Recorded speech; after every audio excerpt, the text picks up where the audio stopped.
Un'autonomia che fa rima con agonia. È la madre di tutte le riforme, ma il suo percorso è tra i più accidentati mai visti e tarda ad arrivare da troppo tempo. Tanto tempo che forse nessuno se lo ricorda bene.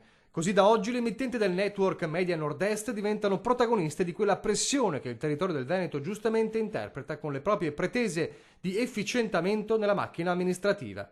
Uno speciale orologio dei giorni passati compare da oggi sugli schermi di Antenna 3, Rete Veneta e Tele Nord-Est per tenere costantemente aggiornati i propri telespettatori sui passi perduti sinora per i tanti contrasti interni al governo, quel governo che nel proprio contratto aveva promesso l'autonomia per il Veneto.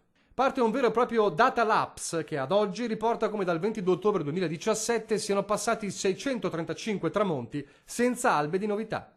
635 giorni conditi di promesse, speranze, liti romane e attacchi. Rischiamo di assuefarci a slittamenti furbeschi, ritardi pietosi e indecisioni sconfortanti. È la politica del rinvio con cui si ritiene di nascondere i grandi problemi, spiega il direttore di Media Nord-Est Luigi Bacialli, per cui un counter è utilissimo a ricordarci quanto tempo è passato dal referendum e quanto rischia l'intero paese per colpa delle clientele dei potentati e dei grandi burocrati dello Stato centrale, i veri nemici dell'autonomia. Un counter che ogni giorno aggiungerà un numero a quello già enorme che separa il quotidiano dal 22 ottobre 2017, una scritta fissa sulle emittenti del network per non dimenticare mai l'iter instradato senza che a Roma ci sia mai stata una reale risposta agli oltre 2.328.000 veneti votanti in questa regione.